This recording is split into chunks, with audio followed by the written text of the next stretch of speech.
Magandang araw mga katuto. So welcome back sa ating YouTube channel. Kuya Mike nga pala ulit. So in this video, pag-uusapan natin ang tungkol sa isang bahagi ng topic dito sa Practical Research 1. So nung mga nakaraan, napag-usapan na natin kung ano yung definition ng practical research or research, and of course yung importance kung bakit natin pinupursu, bakit natin kinukuha yung pag-aaral na to, yung subject na to sa senior high school. At kung gusto mo nga palang mapanood yung video na yon, ay ilalagay ko yung link dyan sa baba ng video description na ito para nang sa ganun ma-access mo din yung video at mapanood mo din. So ngayon ang pag-uusapan natin ay walang iba kundi ang research characteristics, yung katangian ng isang research. And pag-uusapan din natin kung ano yung research process, yung pagkakasunod-sunod, at yung ethics of research, yung kinoconsider natin na mga bagay para maging ethical tayong mga researcher, dahil hindi basta-basta ang pagiging isang researcher. So unang-una mga katuto, meron tayo ditong 5 characteristic na pag-uusapan ng research. Actually maraming characteristics ang research, pero ito ay according kay Cristobal and Cristobal 2017. Sinabi niya na ang research ay systematic, objective, feasible, empirical, and clear. So ano nga ba ang ibig sabihin yan? At pag-uusapan natin yan ngayon. So kung bago ka pa lamang pala sa ating YouTube channel, mag-subscribe ka na para ma-update kita sa mga susunod na videos ko na tungkol dito sa Practical Research 1, na kung saan ginagawan natin ito ng mga video series para maintindihan mo yung step-by-step guide na rin kung paano mo ikakandak yung research mo bilang grade 11 or grade 12 students. Dahil in the future, gagawa din tayo ng mga bagay na mananalakay or tatalakay sa Practical Research 2 naman, which is quantitative. Pagka kasi grade 11, ang tinatalakay natin ay qualitative. So umpisa natin dito sa research is systematic, or should be systematic. Lahat naman ng bagay sa body of science or body of knowledge ay may procedure. Lahat ng bagay ay merong mga step by step na guide para magawa natin sila. So halimbawa, pag magluluto ka ng nilagang itlog, first step, of course, kukuha ka ng kasirola, tapos kukuha ka ng tubig, papakuluin mo yung tubig bago mo ilalagay yung itlog. So meron ka ng nilagang itlog. So sa paggawa ng research, ganun din siya, pero mas komplikado or mas complex, kaya kailangan systematic. Meron tayong mga sinusunod na pamamaraan. So kaya nga tinawag na science, okay? Systematic body of knowledge. So kailangan structured yung pagkilos natin. Meron tayong prosesong sinusunod at gagawin natin yun.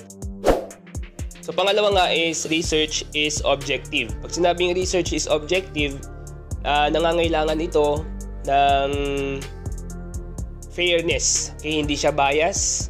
Pag sinabing objective, kung ano yung goal mo, yun yung dapat mong gawin. Hindi kailangan mangibabaw. Hindi kailangan mangibabaw yung iyong opinion, kundi kung ano yung gagawin mo sa research, yun talaga ang gagawin mo. Objective siya. So dapat walang bias, unbiased. Okay?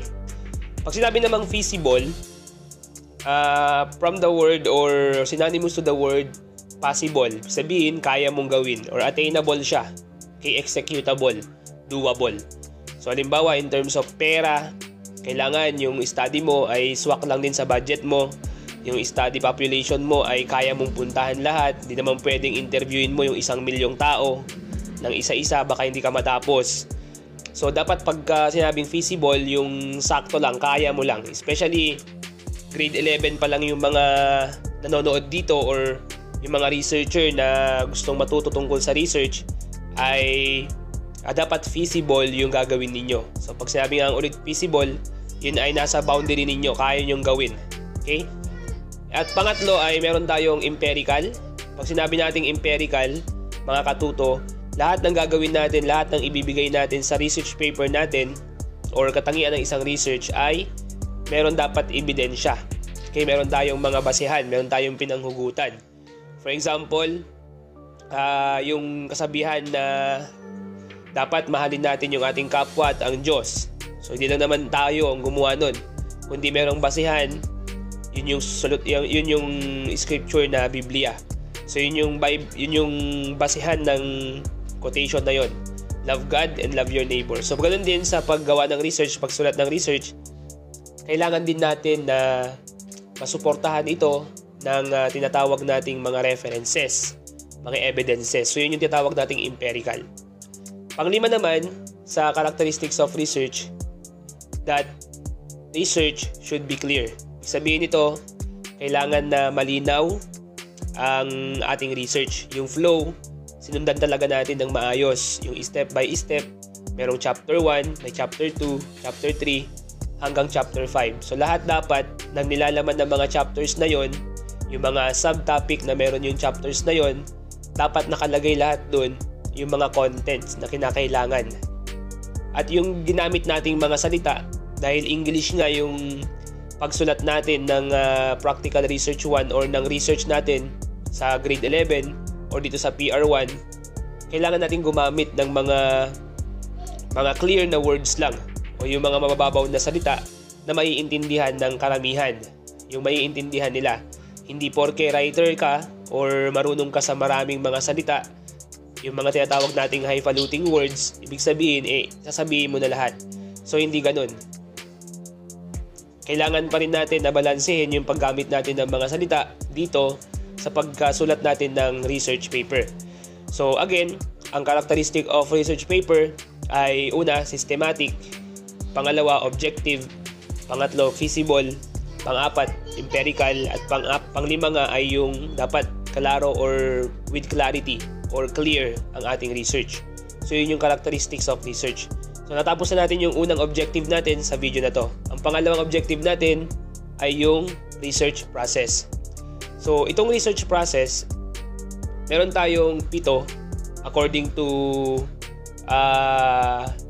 Cristobal and Cristobal 2017. Ito yung pinakang journey na gagawin ng isang researcher kung siya ay magpupursu ng isang research. So unang-una, nakalagay dito, define the research problem. So paano ka magbibigay ng solusyon kung hindi mo alam kung ano yung problema? So kailangan maisip mo muna, kailangan ma-define mo muna, kailangan clear muna sa'yo kung ano yung problema mo para clear din sa'yo kung paano mo susolusyonan ang problema mo. Pangalawa, pag na-identify na natin o na-define na natin yung research problem natin, pangalawa, magkakaroon tayo ng review the literature. Ito yung matatagpuan natin sa chapter 2 ng ating research paper. Ito yung mga tinatawag nating RRL or Review of Related Literature, na kung saan, kung ang inyong problema ay matatagpuan mo sa education, so lahat ng mga materials na babasahin mo na related doon sa problema mo ay tungkol sa education para makuha mo yung kung ano ba yung mga existing na naaral na, yung mga dati nang naaral na tungkol doon sa problema mo, baka sakali na meron silang idea na makakatulong sa pag-solve naman ng ibang parte ng problema tungkol doon sa field na yon, or sa halimbawa kung education man yan, sa education. Sunod, dahil nabasa mo na halimbawa yung 20 na related literature at nakita mo yung mga bagay-bagay na nakapaloob or existing na knowledge na tungkol doon at naging educated ka na dun sa problema mo at nakita mo na marami nang gumawa ng solusyon at maaari mo sigurong i-adapt yung mga solutions na yon, you can now formulate hypothesis. Ito yung pangatlo na sa step by step process natin sa paggawa ng research.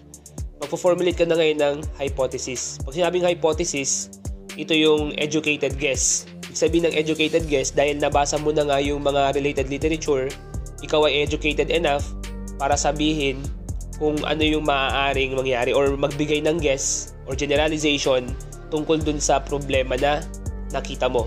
Hindi pwedeng sasabihin mo na lang na mas malakas si Marquez kaysa kay Manny Pacquiao nang wala ka man lang basehan. So yun yung guess din yun, pero yun ay tinatawag nating wild guess. Parang wala ka man lang basehan, hindi mo man lang alam kung ano yung talagang nangyayari. Pero kung magbabasa ka ng mga articles, susuriin mo yung mga sinasabi ng mga experts kung sino ang talagang mas malakas, kay Manny Pacquiao ba, si Manny Pacquiao ba o si Marquez. Magbabasa ka, magbabase ka sa mga magagaling na analyst or experts sa boxing. And then, dun ka mag-form ng opinion mo or ng hypothesis mo sa sarili mo na, uy, mas magaling itong si Manny Pacquiao dahil sa kanyang style over kay Marquez. So dahil educated ka na, nabasa mo na o nakita mo na, nakakausap mo yung mga experts o nakinig ka sa mga experts, nagkakaroon ka ng idea ng education tungkol doon sa sinesearch mo at therefore makakapag-formulate ka ng hypothesis. Ganun po yun. Kaya siya tinawag na educated hypothesis or educated guess. So after po ninyong magbasa ng related literature at nakapag-formulate ng hypothesis, kinakailangan na po natin na i-prepare ang research design. So ang research design po natin ay dalawa lang. Yung una, yung major methods po na ginagamit natin, una is yung qualitative research. Ito po yung gumagamit ng mga salita, okay? Through words, description, observation, interview, yung pag-gather ng information or ng data. Pangalawa ay yung quantitative. Huwag muna po nating alalahanin yung quantitative research. Yung pong method na gagawin natin dito ay yung pong tinatawag nating research or qualitative research. Yung po yung gagamitin po natin dito. So after nun na mapili po natin yung design under qualitative research, kukolekta na po tayo ng data. Siyempre meron po tayong mga ways kung paano tayo mangolekta ng data. Pwede po yung observation. Tayo mismo yung mag-o-observe at isusulat natin yung mga nakikita natin, na obserbahan natin sa isang pinag-aaralan natin. Or pangalawa, pwede po tayong mag-interview. Pwede tayong magtanong-tanong ng mga kung sino man po yung participants natin para nang sa ganun makakalap po tayo ng data dun po sa research na ating pinag-aaralan natin. Pangatlo po, pwede tayong gumamit ng mga questionnaire at tinatawag nating structured, unstructured or semi-structured questionnaire para ibigay na lang natin sa participants at sila na po ang sasagot. And then later on, kukunin natin, i-collect natin yon at i-analyze po natin yung mga kasagutan nila at i-generalize na po natin yon. Titignan po natin yung mga commonalities at yung themes na meron po doon. And then yun nga po, na-analyze na po natin. And then, after na ma-analyze, ipe-present na po natin sa bond papers or yung pong research paper natin ay isusulat na po natin. Tinatawag po natin na research paper. At yun na po yung interpret and report the findings. Yun na po yung pinakang findings, yung pong mapapublish na work po natin. So yun po yung research process. So again, meron po tayong 7 step by step na gagawin sa research process. Una po, define the research problem. Pangalawa, review the literature. Pangatlo, formulate hypothesis. Pang-4, prepare the research design. Pang-5, collect the data. Pang-6, analyze the data. Pang-7, ito na po yung interpret and report the findings. So tapos na po tayo sa pangalawang goal natin, objective natin sa video na to, which is yung pong research process. Tapos na po tayo sa characteristics and research process. Dako naman po tayo sa pangatlo, which is ang ethical codes and policies for research. So meron po tayong 15 bullets na kailangan po natin pag-usapan dito sa ethical codes and policies for research. So bago ko po talakayin ito isa-isa, gusto ko lang pong sabihin na bilang researcher, gawin lang po natin yung mga common sense na dapat natin gawin. Maging mabait tayong tao, marunong tayong makipagkapwa, makibagay, at marunong po tayo sa mga dealings academically, sa mga teachers natin, sa letters, magpaalam po tayo. So yun po ay sapat na para masunod po natin yung ethical codes and the policies for research. Kasi ito po lahat ay nakapaloob dito sa codes na ito, sa ethical codes ng pagiging isang researcher. So una po dito, meron tayong honesty. Ito po yung doing the right things even though others are not seeing you. Kahit mag-isa ka lang, ginagawa mo yung tama. And then objectivity, kailangan di ka pa rin bias. Integrity, kung anong sinabi mo, dapat patunayan mo, lalo na sa mga respondents mo. Care, kailangan din meron kang pag-aalala sa mga respondents mo dahil sila yung magbibigay sa'yo ng data na kailangan mo. Openness. Halimbawa, kung ikaw ay isang estudyante at meron kang research advisor na nag-correct sa'yo, itinama yung paper mo, or gusto nilang ma-improve pa yung inyong paper, so maging open lang tayo, huwag tayong close-minded para mag-improve din tayo sa ating mga papers. So yun po yung 5, at meron din po yung pang-6 at pang-10. So, nakalagay po dito, respect for intellectual property. Ano pong ibig sabihin yan? Ito po yung kapag kumuha po tayo sa internet o sa ibang mga published books ng mga pang-support natin, huwag po nating aangkinin yung kanilang mga idea. Kailangan po natin na magbigay ng proper citation at ibigay po yung credit sa kanila. And dito naman po sa pang-7, yung pong confidentiality. So halimbawa, ang ating pinag-uusapan ay pinag-aaralan po natin ay mga widow or yung pong mga masaselan. So kailangan po na yung mga masaselang bagay na yun, itatago po natin at hindi po natin isisiwalat, porque alam na natin yung sikreto ng mga taong yun na naging respondent natin ay i-chismis na natin sa kanila, sa ibang mga tao. So hindi po ganun. Dapat maging confidential po yung mga identity po nila at yung mga information na ni-reveal po nila sa atin. Responsible publication. So alam naman na po ninyo yan, kayo pa rin po yung magiging responsible sa pagpapublish ng inyong paper. In terms of money, in terms of timeliness, kayo po yung bahala dyan. Responsible mentoring. Huwag po nating ipagdamot, mga katuto, yung kaalaman po natin tungkol sa research. Kapag may nagpapaturo po sa atin, especially kapag meron po tayong mga kaedad or kasabayan sa research, huwag po natin silang pagdamutan. Kung alam po natin yung kasagutan, i-mentor po natin sila. And then of course, respect for colleagues. Ito po yung mga kasamaan po natin, especially sa pag-conduct ng grade 11 students ng Practical Research 1 or Practical Research 2, meron po yan by group.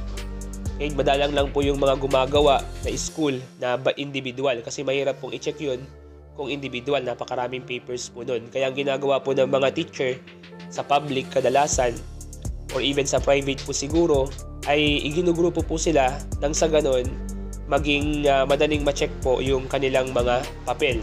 Kaya nakalagay po dito ay respect for colleagues. Dapat irespeto po natin sila. Hindi po yung nakaupo lang tayo. Hindi po yung niloloko-loko natin yung mga gawa ng ating mga kasamahan. Pinagtatawanan po natin. So hindi po yun maganda. So pang-11 po ay social responsibility.